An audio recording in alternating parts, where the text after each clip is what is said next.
Hello, and welcome to Get Focused Millennial Matters. I am your host, Denise Hernandez. I am your host, Kenyo Laddington. I am your host, Salina Santibáñez Gipset. Our organization, Growing Empowered Together, or GET for short, Connects the dots between personal experiences and public policy in order to motivate more young people to vote and volunteer in Texas. How many family detention centers are there in the United States? And how many of them are located here in the state of Texas as of the summer of 2018? As of summer of 2018, there are 3 family detention centers. 2 are here in Texas, 1 in Karnes County, and the other in Dilley. So Ashley, before we get started, we would like you to briefly define what being transgender is, and by extension, how have you've described transgender folks as regular people as well. So can you just elaborate on what you meant by that? Sure. Well, transgender people are folks for whom their internal sense of gender does not align with the gender they were assigned at birth. And we come from all walks of life, all different income levels, educational backgrounds, ethnic backgrounds, and as a result, we are really all over the place in the community. You may not notice us, but we're fairly common. I think that there are about, there's one person out of about 167 folks is transgender. Wow, that's awesome. And describe a little bit about the Mitchell Lake Center to someone who's never been there before. So our center is located just south of 410. It's actually the southernmost exit off of 410, and we have 7.5 miles of walking and driving trails, so it's actually one of the most accessible sites in San Antonio. We have lots of things to do, scavenger hunts, explorer backpacks for kids, and we do programs and workshops for kids of all ages. Wonderful. And so what's on the city's property? Like if you were just to look at a map, what would they see? They would say a 600-acre lake, and then they would see about 300 acres of our wetlands and ponds, and another 300 acres of our grasslands and woodlands. We have 4 different habitats, which attracts over our 300 species of bird throughout the year. That is, because I don't even think a lot of people realize that something like that is here in San Antonio, let alone south side of San Antonio. I didn't even know. Yeah, we're a little bit of a hidden gem, so we're trying to get the word out more. Wonderful. Could you explain to us the school to prison pipeline? Definitely. That was something that started in the early 90s, I believe, and they were trying to get tough on crime. And schools wanted to have a zero tolerance policy for certain issues that were somewhat trivial that could have been handled inside the school, such as talking back to a teacher, maybe a small scuffle. And then they ended up creating more of a interaction with police because they put peace officers in schools. And even now, there's actually a downward trend in juvenile violence, but there's still an uptick in peace officers being used in schools. Fatima, what is the most common argument that others make against retaining the DACA program? How would you respond to them? I think, as Andrea mentioned, these people, Andrea included, those who are documented, were brought here as children, and that is the entire, basis for the DACA program, Deferred Action for Childhood Arrivals. A lot of people, I think, are trying to demonize and trying to criminalize the fact that they were brought here undocumented, and that is their biggest issue. Other than that, there is no real argument because they are contributing members of society. They do not have criminal records, none of them are felons, they don't have significant misdemeanors. They are contributing to our economy, and they are hardworking students and community members. So there really is no other argument except the fact that they were brought here undocumented.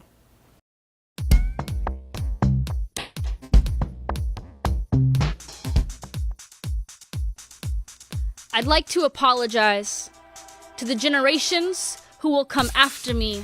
I'm sorry for the lack of attention that this world will bring to the intricate details that compose your individuality. I'm sorry for the lack of prevention for the times you failed so you think it's your fault and that's just reality. I'm sorry for the lack of dimension this world has, so instead of being deep to fit, be flat and have a shallow personality. I'm sorry that people will be more interested in your waist size than your mind's eye, or your bank prize than your good time. And they'll say, don't come inside if you're not dressed right. We'll have your clothes stitched real tight and your mind sewn just right before any insight slips inside. And I'm sorry, if nobody takes the time out of their busy 9 to 5 to remind you that you're beautiful, to tell you that you're usable, to ensure you that this is doable. And I'm sorry if you're afraid, just like the rest of us. I'm sorry it's so normal to let this world get the best of us, but we keep confusing interaction with the internet and substituting nature for television. To know the truth about religion, you will have to be enlightened, and I'm sorry that's a service that this world is not providing. You're growing up when hip-hop is dead and rock and roll is long gone, so you listen to crap when the radio turns on. I'm sorry that you probably eat more McDonald's than you will vegetables and spend more time at Walmart than you will with your real father. I'm sorry to the sons and all of the daughters who found a simple girl than several ways to complicate her, and all the boys who got employed just so they could try to date her. They won't become famous for being a teacher or a doctor, and they'll have to be a liar if they want to be a lawyer. Please excuse the limitations in this world made up of borders. I'm sorry that we all live in boxes and pay taxes, and we're constantly working towards tomorrow's happinesses. I'm sorry that we live in a world being ruled by a piece of paper. But you can't do nothing without that piece of paper, man. And I'm sorry that no one will give you a plan or hold your hand, and girls learn to shake their butt before they learn how to stand up for themselves, and men are too concerned with money and wealth to give you any help. So one day you'll probably put your dreams on a shelf and throw your hopes in a closet. But listen to me before you close that door and lock it. You're beautiful, funny, talented, inspired, and I'm sorry that this poem cannot show you your own fire. You are the sun, you are the earth, and a miracle happened on the day of your birth.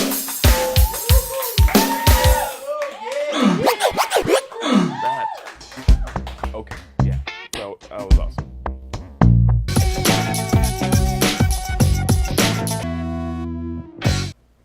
Get encourages young people who are passionate about a cause to go out into their community and volunteer their time to further that cause. Can you tell us about the work you're doing with the Reentry Circle and how it helps?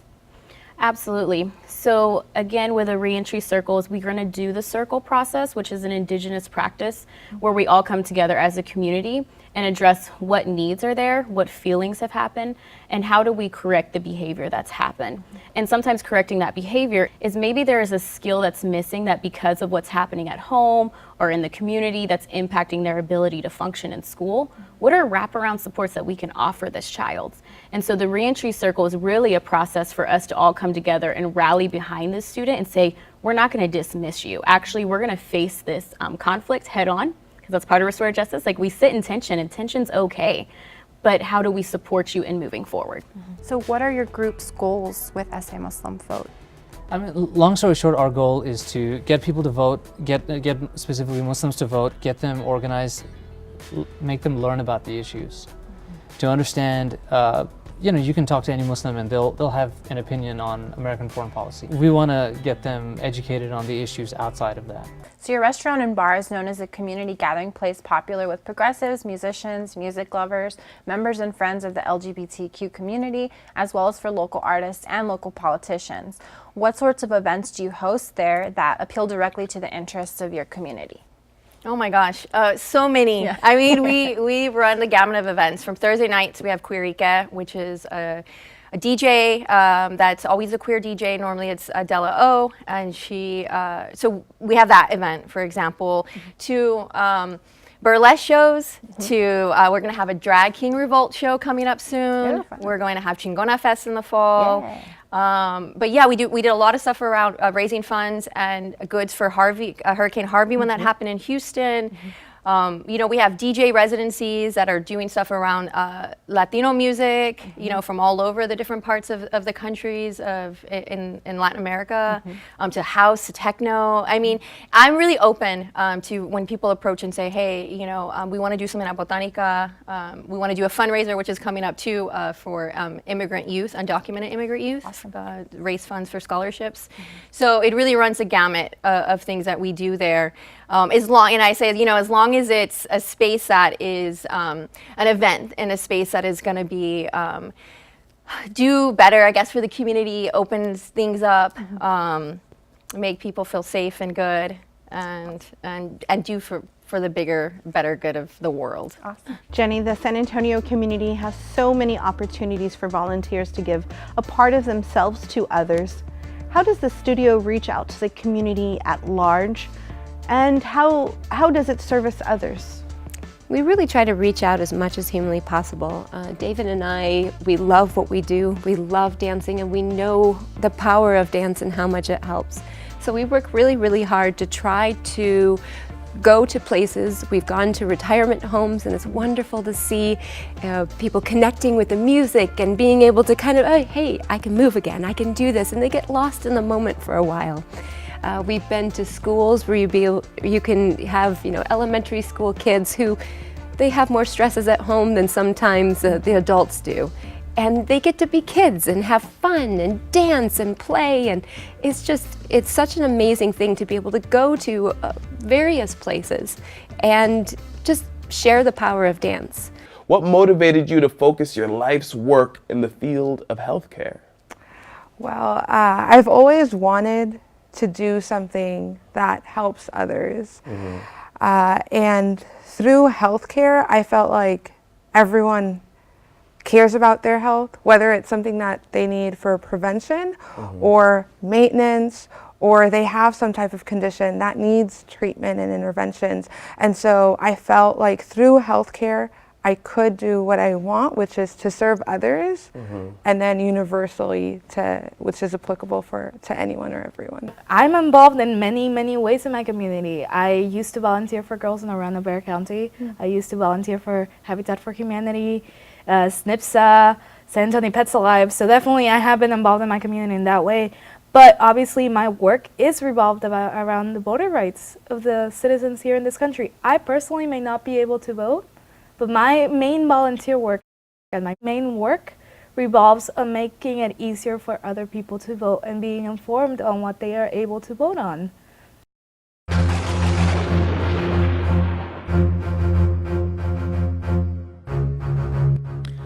After watching James Baldwin's I'm Not Your Negro at the Art House Cinema, theater lights go up.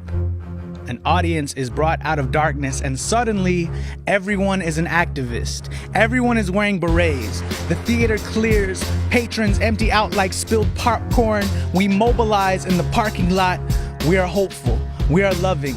Everyone is in agreement that things have to change, and suddenly someone plays What's Going On by Marvin Gaye on their iPhone. We want the art we just witnessed to live on us or in us like justice. We want the violence that lives on us, off us. The men of color speak out first, organizing a resistance, and suddenly a white woman disagrees with the course of action, says it's not enough bang for her buck, but men of color are tired of things that go bang. So they quiet up enough that they are again seemingly invisible in our city. The Latinos light enough to slink away into the purple of night do so. Wouldn't want to risk their social and economic currency. These compadres in chic clothing sleep believing this conversation is beneath them or not about them. None of the activists noticed anyway their exit was almost expected. A Chicana suggests a march, and suddenly everyone has on walking shoes. A black woman suggested the same thing only a second ago, only nobody took it seriously then. Thought maybe she was just mad, so best not go there with her. But see, everyone swears by their history that they are without sin until stones start flying. Someone says the word racist, and suddenly a white man doesn't say anything for fear of being labeled anything other than himself. Shrinks back to a safe distance but swears he still knows what's up. Minutes passed and we are further from what lit us on fire. A millennial tweets the convo and suddenly the dialogue becomes digital. The war for equality gets carried out in the comments section. A hashtag is born. Hashtag stay woke, stay woke, stay woke. And somewhere I hear what might be cicadas. Out early because of climate change, but I swear, it almost sounds like rich men laughing in the bushes. And suddenly the feds, who were there the whole time unknowingly to the rest of us, say we should plan to meet another day. And suddenly half the people agree, while the other half nod, knowing they'll probably be too busy. And although James Baldwin was homosexual, everyone failed to realize there was not a queer perspective injected into the conversation. Or perhaps they had, but nobody paid attention and left hours ago. And suddenly it's late, and suddenly it feels too late, and suddenly the conversation stops, and everyone recedes into the evening feeling like better people. And suddenly I am alone. And suddenly I notice a black woman standing next to me, perhaps there the whole time, but I miss her presence. I apologize for my blind spots, and she says, so what should we do now? And suddenly I wish I knew what to tell her.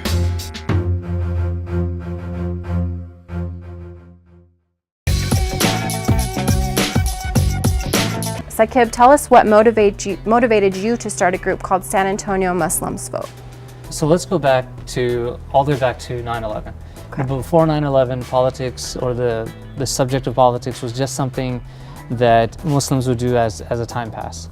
Then after 9/11, you know, when Islam and Muslims became the focal point of discussion on the news, it was really had by people who weren't experts in the field. Maybe they had some experience in Middle East politics, but they would kind of try to blend the religion together. So I knew that the first thing we had to do was take back the narrative.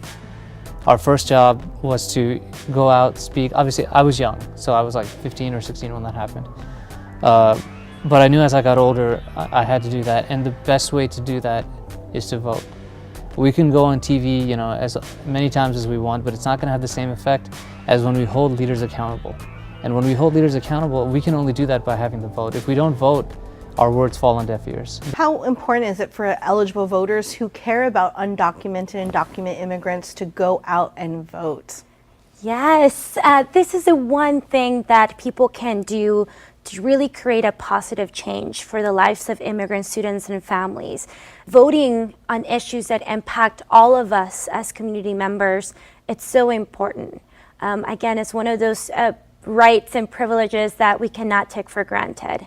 It's the only way that we can change policy and we can create the change that we want to see in our communities. Democracy is government for the people, by the people, and it takes all of our participation in that. Yeah. Come on up here and make that happen for us. Okay, Pebbles?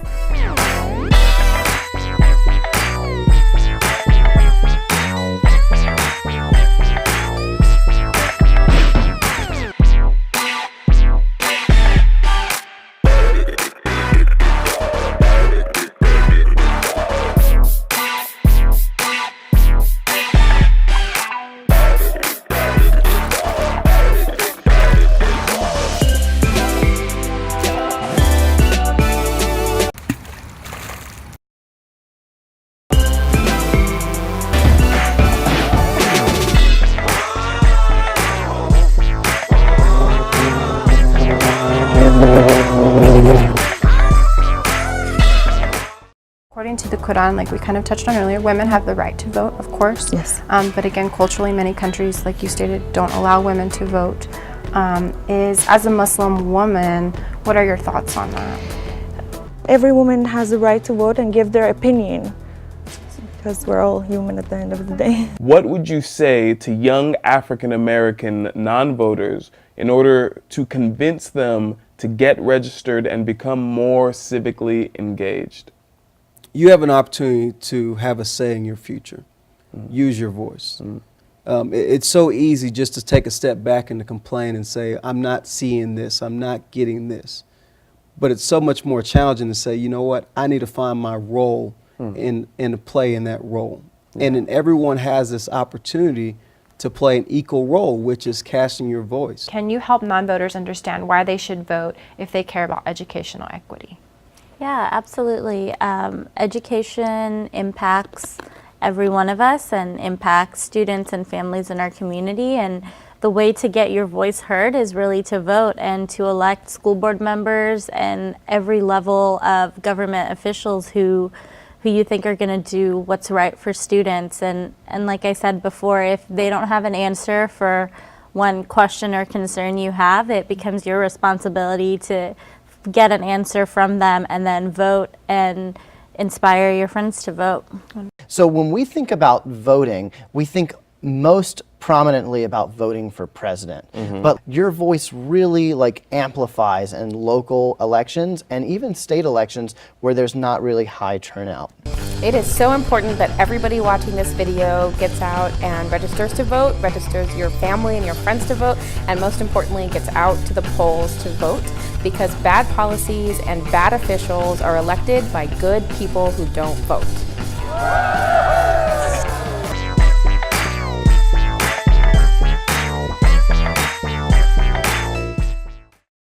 What's this knob do? No, wait, don't touch that. It really hurts. Well, maybe you can go to the doctor this weekend. I don't have insurance, and I don't think I'll be able to afford it. You don't have health care? No. I can give you access to public health information. That way you can get some, affordable health care. I love that. Yeah.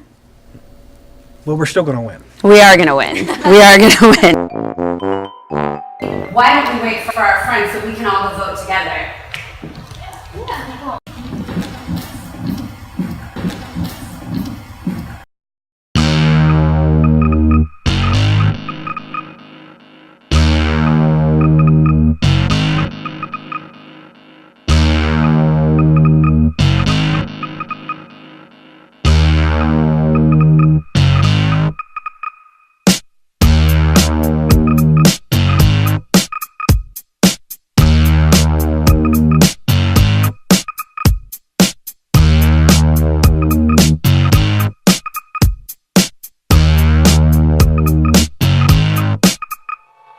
Strutting down the boulevard, I stop and grab a drink.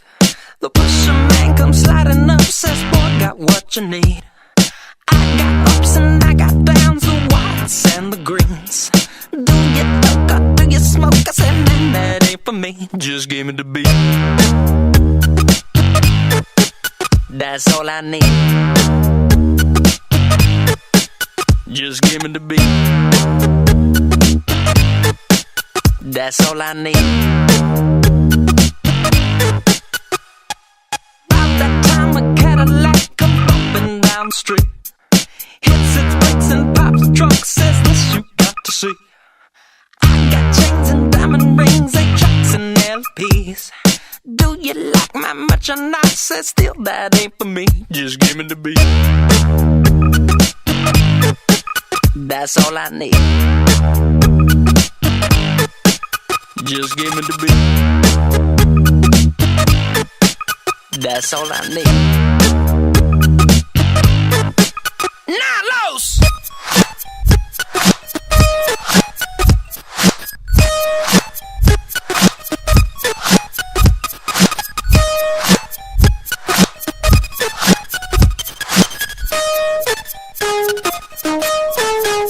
Just give me the beat. That's all I need.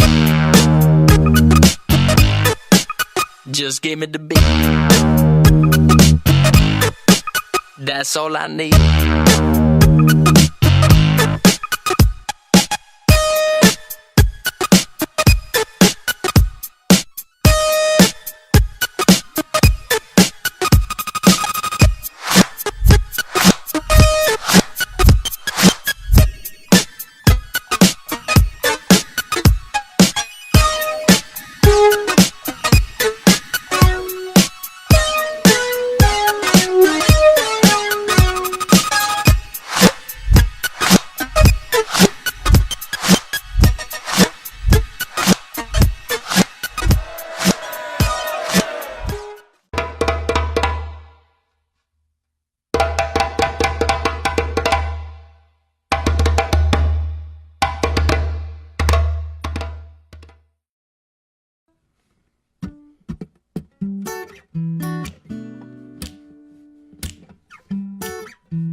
All we want is freedom. Some reason why when we decide to step out every day. All we want is freedom. The opportunity to live out life expectancy. All we want is freedom. Some reason why when we decide to step out every day. All we want is freedom. The opportunity to live out life expectancy. They taking everything that we love. Yeah. You wait, they wake, and they continue what they left off. We sing like we've been said as loud as we can to take back what is ours and make us stand. All we want is freedom. Some reason why when we decide to step out every day. All we want is freedom. The opportunity to live out life expectancy. All we want is freedom. Some reason why when we decide to step out every day. All we want is freedom. The opportunity to live out life expectancy. Cage bird, clip wings, no flight, don't remember you. Uncurring like the season with no spring. They offering smoke screens with no mask for the gas. Before the no chance to advance, but ahead of the ladder. The heart of the matter is apathy towards the people. Not loving our brother is what makes us evil. Isolated elitists, calculating key secrets. Callous towards our meekness, can sketch the sequence or the frequency of mistrust. It's too hard to discuss. Open your mind, it's a must. Come on and just vibe with the beauty in us. Yeah, come on and vibe with the beauty in us. Freedom is gorgeous and freedom is pure. The power endures, may the power to be. Let us free the soul, keep us free for sure. Yeah, all we want is freedom. Every day, all we want is freedom. Yeah, yeah, what you really want. All we want is freedom. Some peace of mind out every day. All we want is freedom. Our life expectancy. Do you really want it? I think they really want it.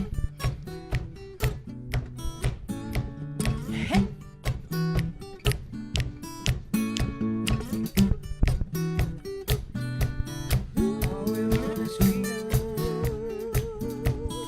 All we want is freedom. All we want is freedom. All we want is freedom. All we want is freedom. All we want is freedom. All we want is freedom. All we want is freedom.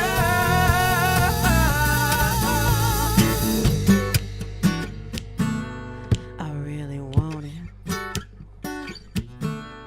You really want it.